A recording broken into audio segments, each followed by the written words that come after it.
Okay, so papaano naman kayo mag-prepare ng mga breeders natin na isasalang for your North team and South team? Preparation, sir. Like ano yung ginagamit niyo? Nagka-camper ba kayo or sir, Flashing, flashing, Yung flashing, sir, mga 3 weeks before silang i-pair? pagpares. Pero sila kasi yung baling feeds ko, sir, pagkain na ng stockbird, Mm. na flyer, lahat. Same ano lang, same So, feeds lang. kumbaga sa manok, parang naka-pre-con lang sila. di ba? Pre-con, okay. So, one day eat lang yung mga Stock. kukunin ko, yung stock. Pipilihan ko lang kung sino yung healthy, Mm. maganda yung balahibo, yun lang. Tapos yung flashing nga. Flashing. Mm. Tanker or vaccine hipra din. Nagbo-booster ako. Bago ko sila isa lang, nagbo-booster ako. Sa isang taon, ilang beses ka nagba-vaccine? Once a year, Once a year. ito din yung gamit. Okay. pati breeder. Minsan, sir, bago ko po isa lang. Sir Rudy. Ako, preparation ko dyan, unang-una is siguro yung deworming at saka delousing. So, deworm ko siya, tapos papaliguan ko siya. After nun, lahat yun. So, tapos nun, ano na ako ng upper respiratory, lower respiratory, tapos yung sa canker nga, tapos may flashing. After nun, mag-ano ulit ako, deworm ulit. So, yun. Yung time na yun, after ko mag-deworm, doon ko na i-condition niya, papakainin na ng masarap yan, babitamins na yan, Okay. babitamins. So, kumpleto na ulit yun. Tapos, doon na yung selection time. So, Okay. doon mo na makikita kung sino talaga yung condition talaga sa kanila. Yun yung mapapair ko noon. No? So almost 2 months preparation for breeding. Oo. Okay. Mga ganun siguro yun. Mm-mm. Yeah. Sir Adley, Halos same lang. same na. Yung cancer naman as needed na lang kung kailangan talaga. Yung ibang gamot. Pero importante talaga yung flashing. Okay.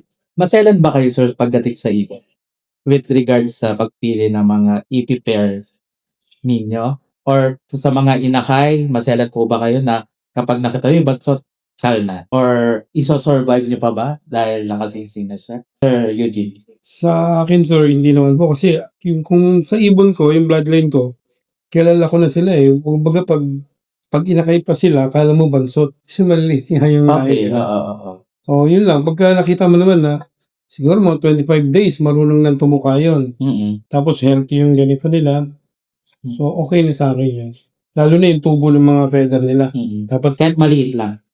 Okay. Sir Rudy. Ako, maselan ako siguro doon sa linis ng lock. Medyo maselan ako doon, lalo na madumi, maganyan. Naiyak ko yun. Kasi, kaya napapagalitan sa akin lockman ko. Tapos pag late din, napapagalitan din yun. Ayaw ko yung mga ganon. Kasi magiging factor yun eh. Pag madumi yung lock mo, magre-reflect sa mga inakay mo rin yun, ganon. Tapos yun siguro yung maselan ako doon. Tapos yun nga, sa pagkakal, pag binread mo naman kasi yung breeders mo, bihira naman yung lalabas na bansot eh. Kasi bago mo binread yan o sinalang yan, condition siya. Yes. So pag nag-anak siya, bihira yung lalabas na bansot. Kaya hindi naman ako nakaka-experience ng bansot talaga na ikakal. So pag nalabas na siya, considered as player na yun kasi maganda man kondisyon. So yun nga, siguro mga 23 days, 25 days, tutuka na yan. Healthy na yun. Tapos bigyan mo na lang ng ilang days pa para kasama yung magulang. Tapos win mo na yun eh. Pagka-win mo sa kanya, babaksin mo na siya. Tapos for how many days pa, akit mo na sa loft. Yun, ganun lang. Ay, katulad Daily kayo, cleaning. Sir? Daily, ang cleaning niya. Yes, sir. Yes, sir. Once a day. Twice a day po. Kada magpapakain po, laging malinis. Pag malinis ang lock niya, walang canker, wala Yes, sir. icon, wala rin box. Walang Very important, malinis ang lock. 2 times rin ako. Mga boy ko, I have so many boys. Morning, afternoon, cleaning sila ng cleaning. And I've seen that sa Thailand. They have bata. Pag tumayo, tagal. Pag tumayo, tagal. Nakafocus. Nakafocus. Sa kabantay bata. Pag may tumayo, tagal. Grabe. Sir Adley, kayo po. Hindi maselan din sa importante talaga yung linis. Nandyan yung cause ng sakit ng ibon. Lalo na hindi malinis look mo, biglang umulan, bumanggi. Diba? Pero kung malinis yung look mo, kahit tumambo niyan, umulan yan, hindi pa sa tatamaan. Yes. Tapos pagdating din sa kung may sakit, Kung sakaling aabot pa sa i-break, mas magandang ikalmo na lang kung aabot pa. Para may singsing mo pa. Oo, para may laban May pa. harap. Kasi di ba, sa inakay pa lang makikita mo na kung healthy. Alam mo na hindi magpa-perform. Opo, Sayang oo, lang. sayang naman. Kung aabot pa naman, Kasi pag- Mas na bata, Opo. mas na 4 months, 5 months, minsan may chance pa. Opo. Kaysa yung badsog, wala ka na chance. Yes. Mhm. Kasi magiging sakitin na siya. Oo. So, ano po ang nagiging pinaka-memorable winners ninyo sa pagkapanalo sa talambuhan yung sa Pigeon racing car ninyo? Sir Eugene, kayo po. Sa akin po yung last year sa PHA. Hmm. Yung dumating yung ibon ko, naka-supreme ban. Hindi ko akalain nun, Tacloban champion pala ako nun. Wow, congrats. Tuwan-tuwa ako nun. Tapos tatlo lang yata kami yung nag-party ng nun. Nang Supreme. Supreme. Tapos, pasok din siya sa 2K ban. Okay. 2K ban, parang 4 naman kami. But sa Hang Supreme ngayon, wala na, no? Wala. Wala na. So, yun yung last, yung nanalo sa Sir Eugene. Mm. Kukunti lang makuha.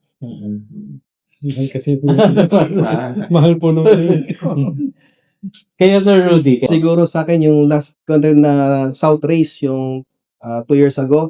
So, ako, second Tacloban, tapos third Tacloban. So, out of 4 na niload ko, 3 yung umuwi. So, puro babae yun. I called them 3 musketeers, kanyan. Kasi, for the first time na 4 na niload ko ng Tacloban, 3 yung napauwi ko. Tapos yung dalawa is second and third. okay. Tapos yung second na yon naging third overall pa siya. Super set winner. Tapos pooling winner din So yun siguro yung pinaka-memorable kasi alam mo yun, yung pinag-irapan mo, pinagpaguran mo, sakripisyo mo, Worth it. Oo, nagbuha. Worth it. Kumbaga, yun yung pinaka-memorable siguro. Yeah. Kaya Sir.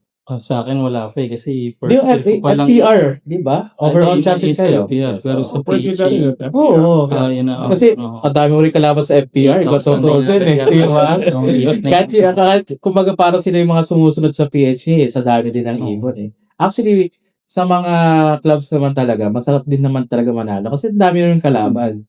Kumbaga sa PHA naman, mga legendary naman ang kalaban mo, di ba?